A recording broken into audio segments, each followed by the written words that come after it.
Hi అందరికీ welcome back to my channel daily vlogs 143 బద్ధకం లేకుండా. నేను మీ లక్ష్మి, మీరు చూస్తున్నారు డైలీ వ్లాగ్స్. ఎవరైనా ఫస్ట్ టైం మన వీడియోస్ కనుక చూస్తుంటే నచ్చితే మాత్రం తప్పనిసరిగా లైక్ చేయండి, సబ్స్క్రైబ్ చేసుకోవడం అస్సలు మర్చిపోవద్దు. మంచి మంచి వ్లాగ్స్ అయితే ఉంటాయి అనమాట.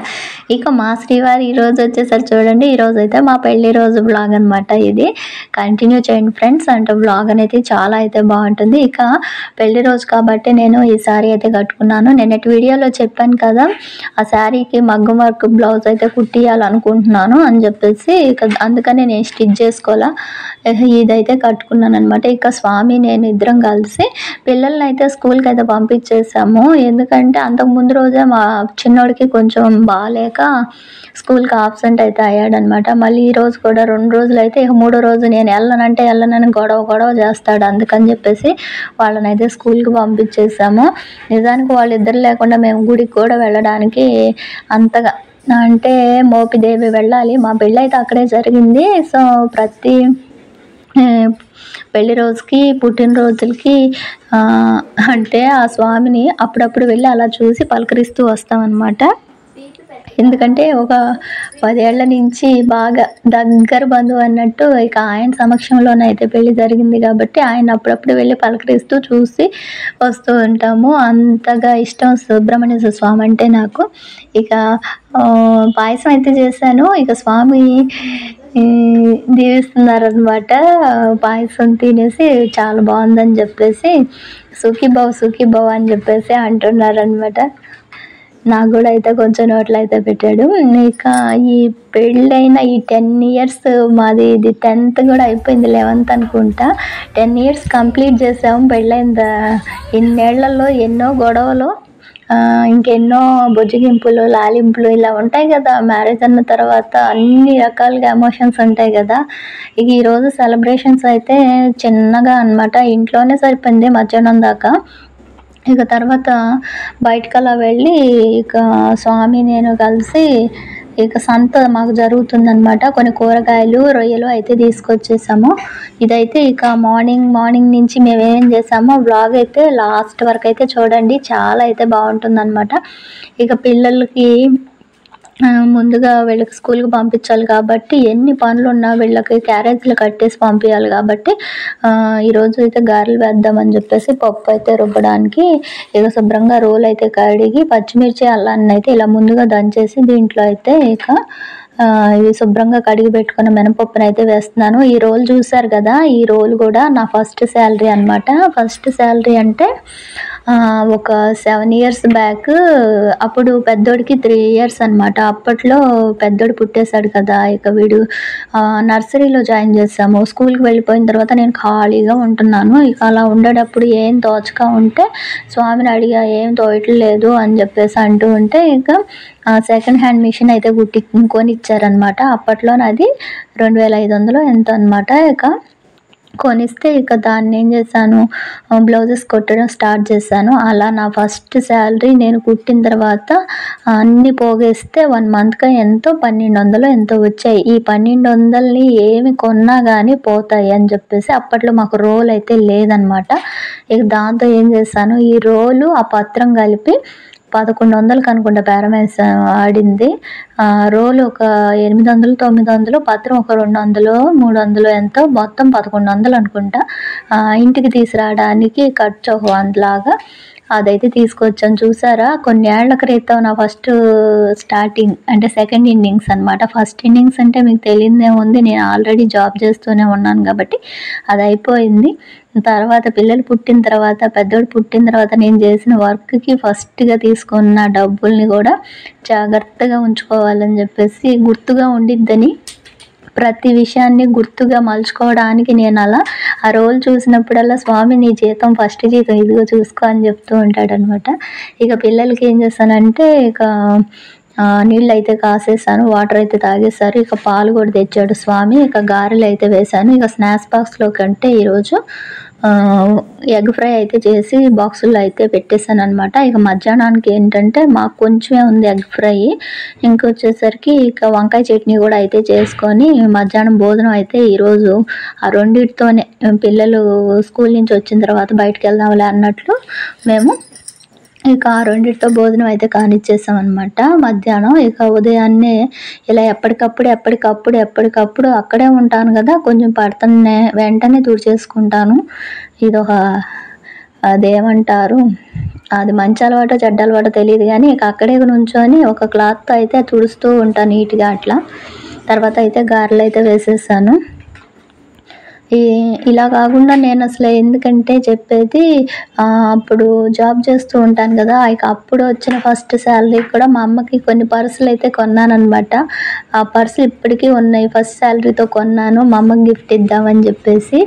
ఇక అవి కూడా గుర్తుగా కొన్ని వస్తువులు ఇలాంటివన్నీ గుర్తుగా ఉంచుకోవడానికే ట్రై చేస్తూ ఉంటాననమాట. ఇక పిల్లలకి ఏం చేశానంటే, వీళ్ళు సాయంత్రం వచ్చేదాకా ఎందుకులే అని చెప్పేసి గారెలేసేసి వీళ్ళిద్దరి వరకు కొంచెం సేమియా పాయసం కాసేసాను. ఇక వీళ్ళు స్కూల్‌కి అయితే వెళ్ళిన తర్వాత ఇల్లంతా శుభ్రంగా ఊడ్చి, తుడిచి, బట్టలు ఉతికేసి, అంట్లు తోమేసిన తర్వాత, తలస్నానాలు చేసేసిన తర్వాత ఇద్దరం స్వామి, నేను ఇక గారెల పిండి ఉంచాననమాట. పిల్లలకి వరకి, ఆయన వరకి వేసేసాను. ఇక ఆయనైతే కొంచెం తింటాడేమోనని వేస్తే నేను తిననులే అన్నాడనమాట. పూజ అయ్యాక తింటానన్నాడు. ఇక ఇద్దరం కలిసి ఏం చేసామంటే, స్నానాలు అవి చేశాక దండం పెట్టుకున్న తర్వాత తిందాంలే అనేసి స్నానం చేసేసి ఇక ఆయన గారెలు అయితే వేశారు. ఇటువైపు అయితే నేనేం చేశానంటే సేమియా పాయసం అయితే చేశాను. చాలా అయితే బాగుందన్నారు మా స్వామి. చూసారా, ఈ విధంగా అయితే పేపర్ మీద అయితే వేశాను. కొంచెం ఎక్స్ట్రా ఆయిల్ అయితే ఉంటే దిగిద్దని చెప్పేసి పిల్లల కోసం ఇవన్నీ చేశాము.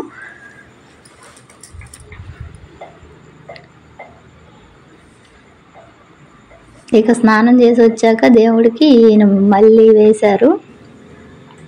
ఇటువైపు అయితే సేమియాలు అయితే మంచిగా పాలల్లో ఉడికించేసాను. కొంచెం పాలు అనేవి ఉంచాను లాస్ట్లో పోద్దామని. తర్వాత ఏంటంటే ఇక మళ్ళీ పాలు, కొంచెం యాలకుల పొడి అన్నీ కూడా వేసి ఇక్కడ పైన కొంచెం జీడిపప్పు, బాదం పప్పు లేవులేండి, ఇంకా కిస్మిస్ అవంటే నేతిలో వేయించి దాంట్లో వేసేసాను. ఇక్కడ స్వామి అయితే పూజ అయితే చేస్తున్నారనమాట. ఇదే మా చిన్న దేవుడి మందిరం. ఇక నేను ఇవన్నీ వేసేసి పాయసం అయితే తయారు చేసేసాను. ఇక నేనైతే సేమియా అయితే చేసేసుకొని తీసుకొచ్చాను. ఇక స్వామివారికి ప్రసాదంగా కొంచెం సేమియా అయితే కాసాము. ఎందుకంటే మా హస్బెండ్కి సేమియా పాయసం అంటే చాలా ఇష్టం, చాలా ఇష్టంగా తింటారు. ఇక అదే అయితే చేశానన్నమాట. ఇక ఈయనైతే ఇక్కడ పూజ కూడా చేసేసారు. ఇక పెళ్ళి అయిన తర్వాత జరిగిన ఒక ఇన్సిడెంట్ అయితే మీకు షేర్ చేస్తాను. ఇక స్వామికి పెళ్ళికి ముందు సంబంధాలు అలా వస్తూ ఉంటాయి కదా, అలా వచ్చినప్పుడు ఏంటంటే ఒక సంబంధం అయితే వచ్చిందంట. అలా వస్తే ఏంటంటే అమ్మాయి బాగుందంట, చాలా బాగుందంట, కట్నం కూడా మంచిగా ఇస్తారన్నారంట, ఇంకా వైట్గా ఉందంట. అయితే ఏంటంటే కొంచెం స్వామి హైట్కి కొంచెం తగ్గిందంట. అలా అయితే ఏంటంటే చూసి నాకు ఈ అమ్మాయి నచ్చలేదు, చూడు ఎలా ఉందో, పొట్టిగా ఉంది, నాకు నా హైట్ ఉన్న అమ్మాయి కావాలి, నా హైట్ ఉన్న అమ్మాయినే సంబంధం చేయండి అని చెప్పేసి అన్నాడంట. ఇక మా అత్తయ్య మా పెళ్ళైన తర్వాత, ఆ రోజు మేము సంబంధం తీసుకొస్తే అమ్మాయిని చూసి నీ భుజాల దాకా ఉంది, బాగానే ఉంది కదరా అని చెప్పేసి అన్నా, ఇంకా హైట్ కావాలని చెప్పేసి అన్నావు, చూడు నువ్వు చేసుకున్న అమ్మాయి ఎంత హైట్ ఉంది అని చెప్పేసి నన్ను అన్నారనమాట. అంటే జోక్గానే. ఇక కలర్ కూడా నువ్వేమని చెప్పావు, కలర్ ఉన్నా లేకపోయినా పర్లేదు కానీ నాకు హైట్ కావాలి అన్నావు, నువ్వేమో వెళ్ళి నీ ఎంత హైట్ ఉన్న అమ్మాయిని పెళ్లి చేసుకున్నావు చూడు అని చెప్పేసి అంటే, అమ్మ అవన్నీ ఎందుకు ఇప్పుడు, మళ్ళీ ఏదో జరిగిపోయింది కదా, వదిలేసే అని చెప్పేసి ఇక అన్నాడు. మా అత్తయ్య అదే అంటారు ఎప్పుడు కూడా, మనం ఎన్నెన్నో అనుకుంటాం లైఫ్లో, ఏవైతే జరగాలని ఉంటాయో అవే అయితే జరుగుతాయి. ఇక ఒకరి అర్థం ఒకరికి అవుతుందేమో కానీ ఒకరి ఆలి ఇంకొకరికి అవ్వరు. మనం ఎన్నో అనుకుంటాము, ఎవరికి ఎలా ఎక్కడ రాసిందో వాళ్ళే వస్తారు. నిన్ను ఉద్దేశించి ఏం అంటలేదు, ఆడప్పుడు అట్లా అన్నాడు. ఇంకా పెళ్ళికి ముందైతే ఇలా కొన్ని కూరలు ఇలాంటివి ఏవి తినడు అనమాట. ఎంత సాగించుకునేవాడో ఇప్పుడు చూడు నువ్వేం పెట్టినా తింటున్నాడు, అప్పుడైతే మాత్రం పెద్ద బిల్డప్లు ఇచ్చేవాడు అని చెప్పేసి అంటూ ఉంటే, ఇక ఈయనైతే ఇప్పుడు మాత్రం నేనేం మారలేదు, అప్పుడు ఎలా ఉన్నాను ఇప్పుడు ఎలా ఉన్నానమ్మా అని చెప్పేసి నవ్వుతా అయితే అంటాడనమాట. కాదులే అప్పుడు బాగా ఓవర్ యాక్షన్ చేసేవాడివి, ఇప్పుడు పెళ్ళాం వచ్చిన తర్వాత మాత్రం ఏది ఉంటే అది తింటున్నావు, అప్పుడైతే నాకు ఇది వద్దు అని అసలు ఆ కూర వండితే నాకు నచ్చని కూర వండావు, నేను అది తిన్నంటే తిన్నా అన్నా అనేవాడివి, ఇప్పుడు ఏది ఉంటే అది అసలు కిక్కురు అనకుండా ఉన్న దాంట్లో సర్దుకుపోతున్నారు, ఎంత మారిపోయారు రా అని చెప్పేసి అంది మా అత్తయ్య. అయితే అప్పుడు ఏం చేద్దాం అనేసి కొన్ని జీవితాలు అంతే అమ్మా అని చెప్పేసి అన్నాడనమాట. నిజంగా అప్పుడు ఫస్ట్లో చాలా అడ్జస్ట్ అయ్యి ఉన్నాం, తక్కువ శాలరీస్ కదా, నచ్చిన ఫుడ్ తినాలన్నా ఉన్న దాంట్లో చాలా చాలా ఎవరిని అడిగే పరిస్థితి కాదు, ఉన్న దాంట్లోనే అడ్జస్ట్ అయిపోవాలి కాబట్టి ఇక తప్పక ఇక అలవాటు చేసేసుకున్నాం అన్నిటినీ తట్టుకోవడం. ఇక అలా అనమాట. ఇక సాయంత్రం అయితే పిల్లలు రాగానే వాళ్ళని తీసుకొని బయటకు అయితే వెళ్ళి ఇక రొయ్యలు ఇలా 1 కిలో తీసుకొచ్చి, పెళ్ళి రోజు వచ్చినా పిల్లలు పుట్టినరోజు వచ్చినా ఇంట్లో హెల్ప్ చేసే వాళ్ళు ఉంటే ఓకే, కానీ లేకపోతే నాకైతే మాత్రం ఎక్స్ట్రా పని అయిపోయిద్ది అనమాట. బాగా టైర్డ్ అయిపోతాను, ఎందుకంటే ఈ రొయ్యలు ఒలిచేసరికి 2 గంటలు ఏమో పట్టింది. అసలు నాకు గోళ్ళు ఉండవు అనమాట. కుడి చేతికి కొంచెం, ఎడమ చేతికి కొంచెం ఒకటి ఉంచుతాను, ఎందుకంటే అత్యవసర పరిస్థితుల్లో గోరు అవసరం అయ్యిద్ది ఎందుకో మరి, లేకపోతే నాకు గోరు కొంచెం లోపల దాకా తీసేస్తే ఏమైద్దంటే ఒకలాగా నొప్పి వచ్చేసిద్ది, గోరు జట్టు వచ్చినట్టుగా వచ్చిద్ది. అలాంటిది ఎక్స్పీరియన్స్ ఇంతకుముందు ఒకసారి చేస్తే అన్నారు, గోర్లు ఎందుకు అంత లోపలికి తీసేస్తున్నావు, పైదాకా ఉంచు, లోపల చిగురు కనిపించేలాగా చేస్తున్నావు అంటే ఇక అప్పటి నుంచి ఎడం చేతికి అయితే కొంచెం గోర్లు ఉంచుకుంటాను, కుడి చేతికి అది అస్సలు ఉండవు. ఈ రొయ్యలు ఒలిచేటప్పటికి నాకు ఎంత విసుగు వచ్చేసిందో. ఈయన ఉండమని చెప్పాను, వార్తలు ఉన్నాయి, ఎలక్షన్స్ డ్యూటీ వచ్చేసింది కదా, ప్రచారాలు జరుగుతున్నాయి అని చెప్పేసి ఈయనైతే వెళ్ళిపోయారు బయటకి. నేనేం చేశానంటే శుభ్రంగా ఇవి ఒలిచి కొంచెమేమో కూర చేశాను, కొంచెమేమో బిర్యానీ చేశాను, గోంగూర తీసుకొచ్చి గోంగూర చట్నీ అయితే చేశాను అనమాట. ఇక అన్నీ వండేసి పిల్లలకి పెట్టేసుకొని ఇక ఆయన వచ్చేదాకా వెయిట్ చేశాను. ఇక ఆయన వచ్చిన తర్వాత ఇద్దరం కూర్చొని తిన్నాము. తింటే బాగుందన్నారు. పిల్లలకి పెట్టేటప్పుడే నేను 2 ముద్దలు తిన్నాను అనమాట. ఎలా ఉందా, ఎలా వచ్చిందా, ఆయన వచ్చి ఉప్పు చాలేదంటాడు, మామూలుగా చెప్తూ ఉంటాడు ఎలా ఉందని చెప్తే, అందుకని ఎలా వచ్చిందని నేను తిని చూశాను, బాగుందని చెప్పారు మా పిల్లలు కూడా. వీటిని ముందుగానే ఈ విధంగా అంటే ఇదేమో కర్రీ చేశాను, టమాటా వేసి 1 ఉల్లిపాయ వేసి 4 పచ్చిమిర్చి వేసి ఇక రొయ్యల్ని ఇలా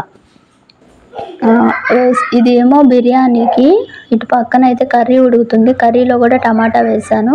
చింతపండు పులుసు అయితే పోయలేదనమాట, మాకు అలవాటు లేదు అసలు, మేము చింతపండు పులుసు ఎప్పుడు పోయాము, జస్ట్ వాటర్ పోసేసి మంచిగా కుక్ చేస్తాను. ఇదనమాట చూడండి, మూత తీసాను చూడండి. 1 టమాటాను, పచ్చిమిర్చి 2 ఉల్లిపాయలు వేసి గుజ్జుగా గ్రేవీగా పచ్చిశనగపప్పు కూడా వేసాను కొంచెం, ఎందుకంటే కొంచెం గుజ్జుగా ఉండిద్ది, కూర కలిసి వచ్చిద్ది అని చెప్పేసి. ఇదైతే మనం మ్యాగ్నేట్ చేసి పెట్టుకున్నాం కదా, నిమ్మకాయ రసం పిండి, ఉప్పు, కారం, కొంచెం గరం మసాలా వేయలేదు కానీ అల్లం చిన్నులపాయ పేస్ట్ వేసాను కదా, ఇక ఇవి కూడా దీంట్లో వేసేసి మంచిగా అడుగు మాడకుండా తిప్పుకుంటూ 2 గ్లాసులు మామూలుగా ఇంట్లో బియ్యమే మాది, సన్న బియ్యం, ఏంటంటే పాలిష్ తక్కువ రకం బియ్యం అనమాట, దానికి 3 గ్లాసులు వాటర్ పోసేసాను 2 గ్లాసుల బియ్యానికి. మంచిగా వేగిన తర్వాత అంటే ముందు బియ్యాన్ని నానబెట్టేసి దాంట్లో కొంచెం ఒక 5 నిమిషాల పాటు అటు ఇటు వేయించుకున్నట్టు, దాంట్లో ఉన్న నీరు కూడా అయిపోయేంత వరకు బిర్యానీలో అటు ఇటు తిప్పి తర్వాత వాటర్ పోసేసాను. మంచిగా పొడిలాడుతూ వచ్చింది బిర్యానీ, అయితే చాలా బాగా కుదిరిందనమాట. ఇక బిర్యానీ వండేసి పిల్లలకు పెట్టేసుకున్న తర్వాత ఇలా అయితే జరిగిపోయింది ఫ్రెండ్స్. ఇక గుడికి అయితే వెళ్ళలేదు, ఎందుకంటే పిల్లల్ని తీసుకొని ఆదివారం వెళ్తే కొంచెం వాళ్ళకి సరదాగా ఉండిద్ది, వాళ్ళిద్దరిని వదిలి మేమిద్దరమే వెళ్తే బాగోదులే అని చెప్పేసి ఇక వాళ్ళని తీసుకొని రేపు సండే అయితే వెళ్తామన్నమాట. వ్లాగ్ ఎలా అనిపిస్తుంది, బాగున్నాయా మన వ్లాగ్స్లో, ఏమన్నా మీరు ఏమనుకుంటున్నారో కామెంట్ సెక్షన్లో కామెంట్ చేయండి. ఏమన్నా మైనస్లు ఉన్నా కానీ చేయండి, వాటిని సర్దిద్దడానికి ట్రై చేస్తాను నెక్స్ట్ వీడియో నుంచి. ఇదన్నమాట మా లవ్ స్టోరీ చెప్పడానికి కుదరటం లేదు అసలు టైము. ఎందుకంటే వ్లాగ్స్ పెడుతున్నాను కదా, 20 మినిట్స్ అలా జరుగుతుంది కదా, డేటా చాలటం లేదు. పైగా వ్లాగ్కే సరిపోతుంది. షార్ట్లు చేద్దామన్నా కానీ టైం కుదరటల్లా పిల్లలతో. చూడాలి, వీడియోస్ చూడండి ఫ్రెండ్స్, మంచిగా ఉంటాయి, సపోర్ట్ చేయండి. ఇలా ఒక 5-10 నిమిషాలు ఇలా తిప్పుకుంటే కొంచెం మంచిగా మసాలా అంతా కూడా రైస్కి కూడా పట్టేస్తుంది. ఇక వాటర్ అనేది పోసేసుకొని మంచిగా సిమ్లో పెట్టుకొని ఉడికించుకోవడమే బిర్యానీని. మరి హై ఫ్లేమ్లో అయితే నీళ్ళన్నీ గబక్కన అంటే త్వరగా ఆవిరైపోయి అడుగంటేసిద్ది. అందుకని చెప్పేసి ఈ విధంగా అయితే చేశాను. ఇక స్వామి వచ్చిన తర్వాత కొంతసేపు అయితే కబుర్లు చెప్పుకున్నాం. అప్పుడే 10 ఇయర్స్ అయిపోయింది బుజ్జి అనేసి అన్నాడు స్వామి. అయితే తనేదో మెయిల్, అప్పుడు నేను పెళ్ళికి ముందు మేము ఇలా మెయిల్స్ పెట్టుకునే వాళ్ళం కదా, మెయిల్ ఐడీలు కూడా ఉండేవి అప్పట్లో. తను ఒక పాత మెయిల్ ఐడి పాస్వర్డ్ గుర్తొచ్చి ఓపెన్ చేశాడంట. దాంట్లో పెళ్ళికి ముందు మా ఫొటోస్ అవన్నీ ఉంటాయి కదా, నీ ఫొటోస్ పెళ్ళికి ముందువి చూశాను, అప్పుడెప్పుడో పంపించావు చూసావు మెయిల్స్కి, ఇక అవన్నీ నాకు నిన్న కనిపించినాయి అని చెప్పేసి అంటే, అవునా ఏంటి నాకు సెండ్ చేయి ఒకసారి చూస్తానంటే, అప్పుడేమో బక్కగాను సన్నగా ఉన్నావు, ఇప్పుడు చూడు ఎంత లావు అయ్యావో, 10 ఇయర్స్లోనే ఎంత మారిపోయావో అనేసి అన్నాడు అనమాట. మరి ఆ భాషను ఒకటి అయ్యా, 2 కాన్పులు, పెద్ద ఆపరేషన్లు, ఇవన్నీ తట్టుకున్న బాడీ మరి ఎట్లా ఉండిద్ది. ఇక రోజు ఉరుకులు పరుగులు జీవితం అయిపోయా. లావు అవడంలో ఈ మధ్య కొంచెం లావు అయ్యాను, కానీ ఇంతకుముందు బాగా సన్నగా ఉండేదాన్ని. స్వామి మరి ఎప్పుడు ఇక ఎన్నేళ్ళు వచ్చినా సన్నగానే ఉంటున్నావు అని చెప్పేసి అంటున్నాడు. ఇప్పుడేమో లావు అయితే లావు అయిపోతున్నావు, పొట్ట వస్తుంది అనేసి అంటున్నాడు. పొట్టేం కాదు, ఇది 3rd month అని చెప్పేసి ఊరికి నవ్వుతూ ఉంటే, అంత సినిమా వద్దులే ఇంకా మనం పెంచలేము అని చెప్పేసి అంటున్నాడు. నిజానికి మాకు ఆపరేషన్ అయిపోయింది ఇద్దరితోనే, కానీ డాక్టర్ అన్నారు ఇంకో అమ్మాయి కోసం ఉంచుకుంటారా అనేసి అడిగారనమాట. అయినా సరే అమ్మాయి ఏమో నాకు ఓపిక లేదు అందుకని చెప్పి అప్పటికే చాలా బాడీ డెలికేట్ అయిపోయింది. అబార్షన్కి సిక్ అయిపోయాను, తర్వాత ఒకలా జబ్బులాగా చేసింది అది దానికి. తర్వాత రుద్ర పుట్టినప్పుడు అబ్బో ఇవి మన వల్ల కాదులే అని చెప్పేసి వద్దిక వీళ్ళిద్దరు చాలా అనుకున్నాము. ఇక లాస్ట్లో నేను అప్పటికి ఇక్కడ ఏంటంటే పుదీనా కొత్తిమీర వేయడం మర్చిపోయాను ఫస్ట్లో, అందుకని ఇక లాస్ట్లో అలా వేసేసి కొంచెం మరీ హై ఫ్లేమ్ కాదు మరీ లో ఫ్లేమ్ కాదు మీడియంలో పెట్టేసాను. 5 నిమిషాలు 10 నిమిషాలు, తర్వాత లో ఫ్లేమ్లో పెట్టేసి ఉడికిచ్చేసాను. ఇదైతే ఈరోజు బ్లాగ్ ఫ్రెండ్స్. ఎలా ఉందో కామెంట్ సెక్షన్లో ఖచ్చితంగా కామెంట్ చేయండి. లైఫ్లో అనేక అద్భుతాలు అయితే జరుగుతూ ఉంటాయి. నా లైఫ్లో అద్భుతం అంటే ఇక స్వామి లాగానే అనమాట. సంతోషాలు ఏ రూపంలో వస్తాయి ఎవరికి ఏం తెలుసు. ఆ ఈశ్వరుడు నాకు ఇలా మంచిగా చూసుకునే హస్బెండ్ అయితే ఇచ్చాడనమాట. బాగా చూసుకుంటారు నన్ను అయితే స్వామి. ఏది కావాలన్నా తనకున్న బడ్జెట్లో అన్నీ కొనిస్తారు, లేదో అనరు. అన్నీ రాక ఎక్కడికి కావాలంటే అక్కడికి తీసుకువెళ్తాడు, ఎంజాయ్ చేసేలాగా పిల్లలతో ఆడుకుంటాడు. అన్ని ప్లస్లో కొన్ని మైనస్లు కూడా ఉంటాయి. ఆ మైనస్లని నేను ఎక్కువగా పట్టించుకోను. ఆ మైనస్లు కామన్, ఎవరిలో ఉండవు అందరిలో ఉంటాయి. అందుకని చెప్పేసి తనలో ఉన్న మంచినే ఎప్పుడు చూస్తూ అదే లవ్ చేస్తూ ఉంటా. అందుకే తన మీద నాకు ఇష్టం ఎప్పుడు పెరుగుతూనే ఉంటుంది, తగ్గదనమాట. ఇక పిల్లలకి ఇలా అయితే భోజనం అయితే పెట్టేసేసాను. ఆయన వచ్చేసరికి లేట్ అవుతుంది అని చెప్పేసి చాలా బాగా అయితే కుదిరిందని చెప్పేసి అన్నారనమాట. ఇది ఫ్రెండ్స్ ఈరోజు బ్లాగ్. ప్లీజ్ ఫ్రెండ్స్ మన వీడియోస్ నచ్చుతుంటే లైక్ చేయండి.